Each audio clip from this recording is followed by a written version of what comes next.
Hello everyone, this is Cobalt. This is the next video in my character analysis series for Brawlhalla. Stick around till the end to hear about entering the giveaway to win community colors, emotes, weapon skins, sidekicks, avatars, or even the battle pass, and voting for the next legends. And if you want to skip all this and get straight into the information, there's a timestamp in the description, and don't forget to subscribe so you can keep up with the release of your favorite legend. In these analyses, I wanted to focus solely on the character's signatures. Light attack combos are covered much more in depth than I ever could elsewhere and function pseudo-comparably for all characters of that weapon class.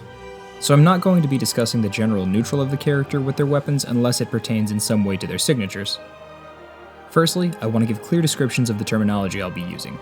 Startup frames are the amount of frames that happen after a move has begun until the first hitbox of the move becomes active. Active frames are the duration of frames that the move contains hitboxes that can collide with your opponent. FAF, or First Actionable Frame, is the first frame available where your character is able to move again after the move has been started. For all of this data, I use the character's jump to display the first actionable frame. Lastly, On Miss refers to the move not connecting with an opponent, and On Hit refers to the move making contact with an opponent. I'm going to be doing my analysis today on the next voted in legend, Yumiko. Yumiko is a fox spirit disguised as a blind seamstress. She went to war against the wolves of the forest, eventually defeating an army on her own, a dragon, and finally the witch at the center of a forest to end the conflict, before being summoned to Brawlhalla by a Valkyrie.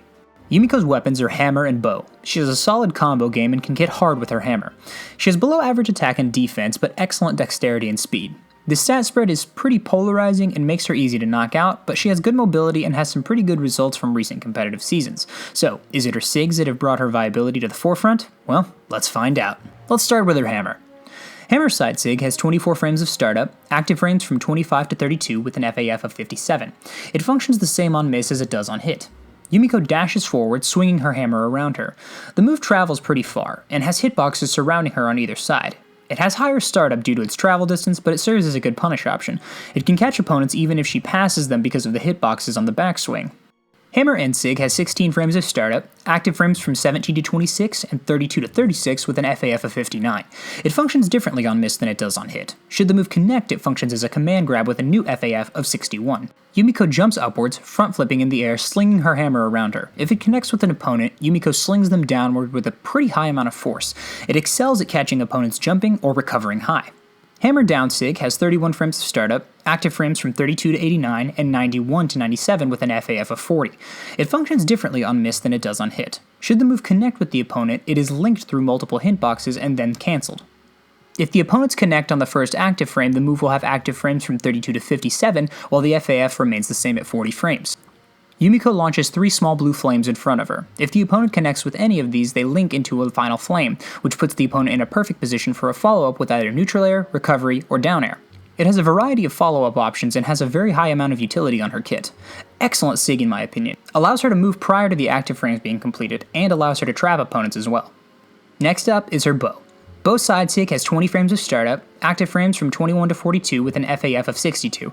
It functions the same on miss as it does on hit. Yumiko shoots forward, turning into a ball of flame. The move has really good knockout potential and it has average frame data. It can catch opponents up close and carry them a little distance before the final hit, so it can be quite effective. It has good mobility as well, making it helpful for recovering when at a large distance from the stage. It covers space really well in front of her and can be a really good punish option from a distance. Bow in SIG has 18 frames of startup, active frames from 19 to 39 with an FAF of 59. It functions the same on miss as it does on hit. Yumiko shoots diagonally upward in a similar fashion to her bow side SIG. It's essentially the same as side SIG. It has slightly different frame data and the angle of course is different, but it's mostly the same but has slightly different coverage. It works well against jumping opponents as well. So between side SIG and neutral SIG you can mix up your options pretty well. It also has pretty good knockout power. Bow down SIG has 31 frames of startup, active frames from 32 to 98, and 100 to 106 with an FAF of 60. It functions differently on miss than it does on hit. Should the move connect, the opponent is linked through several hitboxes that then cancel. Should the opponent connect with the move on the first frame, it has active frames from 32 to 55 with the same FAF of 60. Yumiko shoots 3 balls of flame onto the ground in front of her that linger for a really long time. She's able to move again prior to the hitboxes being finished. This move has quite a bit of startup, but it has a huge amount of utility since Yumiko is able to create a lingering hitbox in front of her. The flames link into one another, so they set up for combos with Nair or other aerials depending on your spacing. This SIG is excellent in terms of utility and is really beneficial to Yumiko's kit and can trap or force your opponents to approach. So overall, her SIGs are honestly pretty average in terms of their frame data, though this statement is met with a big fat asterisk at the end of it. Her hammer and both side and neutral SIGs are pretty standard and come out pretty quick, but her down SIGs are where things get a little more interesting. These SIGs produce lingering hitboxes either on the ground in front of her or in the air in front of Yumiko. They've got a lot of active frames to them and offer Yumiko an excellent method for controlling space, especially since she can act before the hitboxes are gone. These effectively work to trap opponents looking to approach Yumiko or to create a wall of defense in front of her to force the opponent to approach. Each of these has pretty high startup, but their utility is insanely good, and the FAF on hammer down SIG is really good. And her other SIGs contribute pretty well to her kit in the tandem. Her both side SIG and neutral SIG have really strong knockout potential and movement, and the low startup of each of them coupled with their travel distance can make them challenging to punish. Her hammer side SIG is a good burst option with some distance and range both in front of her and behind her. Its frame data isn't the best, but it has some utility. Her hammer neutral SIG is also really good, low startup and is great for catching opponents recovering at ledge or jumping, and since it throws them downward, it can be incredibly helpful whenever it comes to edgeguarding or ledge trapping your opponent. Overall, I think that her SIGs are really good. They have good speed, coverage, utility, and given the weapons that she has, they work well with her kit, both for setups and for conversion options.